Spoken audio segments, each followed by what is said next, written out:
4 దశాబ్దాల క్రితమే ఆయన ఆలోచించి మహిళలందరికీ ఆ హక్కు కల్పించింది ఆ మహోన్నత వ్యక్తి. అట్లానే తిరుపతిలో మహిళ ప్రత్యేక యూనివర్సిటీ ఏర్పాటు చేశారు. అట్లానే రాజకీయాల్లో అవకాశాలు కూడా ఆయన ఇచ్చారు. సమాజంలో ఒక స్త్రీ ఎప్పుడు ఆర్థికంగా తన కాళ్ళ మీద తను నిలవాలని, అట్లానే మహిళ అభివృద్ధి చెందాలని, తను గౌరవం పొందాలి, సొసైటీలో ఎవరు ముందల తను చెయ్యి జాపకూడదు, తనకి గౌరవం దక్కాలని, అట్లానే చంద్రబాబు నాయుడు గారు కూడా ఆలోచించి స్త్రీలకి చాలా పథకాలు ముందుకు తీసుకెళ్లారు. మా ఇంట్లో నా తండ్రి మాత్రమే కాదు, చంద్రబాబు నాయుడు గారు కూడా మహిళా శక్తి గురించి ఆయన ఆలోచించి ప్రత్యేక శ్రద్ధ తీసుకుని ఆయన ఎట్లా నందమూరి తారక రామారావు గారు 9% మహిళలకి రిజర్వేషన్ తీసుకొచ్చారో అదే చంద్రబాబు నాయుడు గారు 33% ఆయన తీసుకెళ్లారు.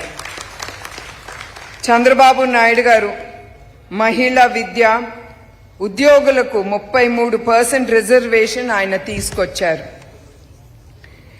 మహిళను ఆర్థికంగా అభివృద్ధి చేయడానికి ఆ రోజులో చంద్రబాబు నాయుడు గారు ఆలోచించి డ్వాక్రా సంఘాలు అనే ముందుకు తీసుకెళ్లి తద్వారా అప్పుడే 65,11,000 మంది ఎప్పుడు ఆయన స్థాపించారో ఎమ్మటే అంతమంది మహిళలు ఆ డ్వాక్రా గ్రూప్ ద్వారా లబ్ధి పొంది ముందుకెళ్లారు. అట్లానే దీపం పథకం కింద, ఎందుకంటే ఆయన కూడా చూశారు మహిళలు కట్ల పొయ్యి మీద అప్పుడు వంటలు చేసేవారు. చాలా ఆలోచించి ఆయన దీపం పథకం ఆయన ముందుకు తీసుకెళ్లి తద్వారా దాని ద్వారా మహిళలు కూడా చాలా లబ్ధి పొందారు. అదే కాకుండా ఇప్పుడు కూడా 3 గ్యాస్ సిలిండర్లు ఫ్రీ ప్రతి కుటుంబానికి ఆయన అనౌన్స్ చేశారు. ఇప్పుడు కూడా దీపం పథకం కింద ఆయన 3 గ్యాస్ సిలిండర్లు ఫ్రీ అనేది ఆయన అనౌన్స్ చేశారు.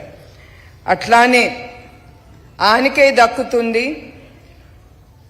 ఆ గొప్పదనం. దళిత మహిళ ప్రతిభా భారతి గారిని ఏపీ అసెంబ్లీ స్పీకర్గా ఎన్నుకోవటం ఏనాడు అది జరగలేదు మన ఆంధ్ర రాష్ట్ర హిస్టరీలో.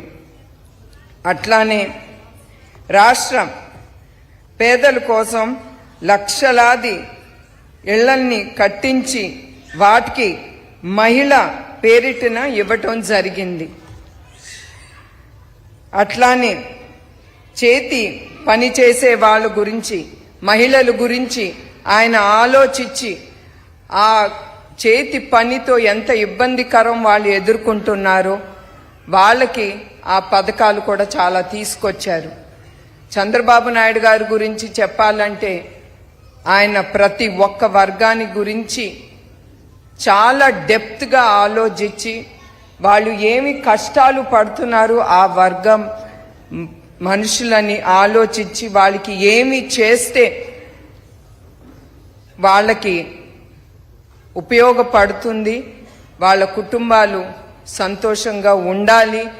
వాళ్ళు కొంతమంది కొన్ని వర్గాల్లో ఒక 50 సంవత్సరాలు వచ్చిన తర్వాత వాళ్ళు చేనేతకారులు, అదొక ఎగ్జాంపుల్. వాళ్ళు చేయలేరు, వాళ్ళ చేతితో వాళ్ళు చాలా ఇబ్బందులు పడతారు. అట్లానే ఆయన చాలా ఆలోచించి ప్రతి వర్గానికి ఆయన చాలా పథకాలు తీసుకొచ్చారు. నందమూరి తారక రామారావు గారి ఆశయాలు అడుగు మీద చంద్రబాబు నాయుడు గారు 1987లోనే ఆయన ఎన్టీఆర్ ట్రస్ట్ స్థాపించారు.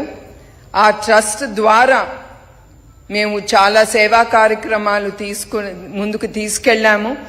ఇప్పుడే మా CEO గారు రాజేంద్ర కుమార్ గారు కానీ నేనేం చెప్పాలనుకుంటే శ్రీకాంత్ గారు సగం చెప్పేశారు నాకు ఆ అవకాశం ఇవ్వకుండా. అట్లానే ఎన్టీఆర్ మెమోరియల్ ట్రస్ట్ ఇప్పటికి 27 ఏళ్లుగా అన్ని రంగాల్లో ముందుంటాంది.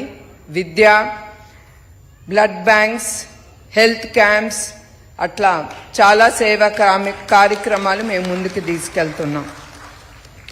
బ్లడ్ బ్యాంక్ వస్తే మేము వైజాగ్లోను, హైదరాబాద్, తిరుపతిలో అది మొదలుపెట్టి చాలా సంవత్సరాలు అయ్యింది.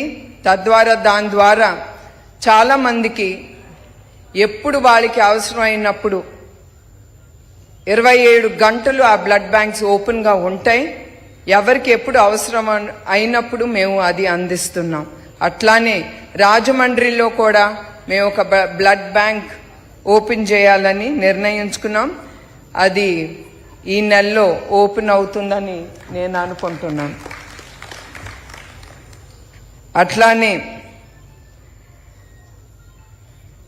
విద్యకు వస్తే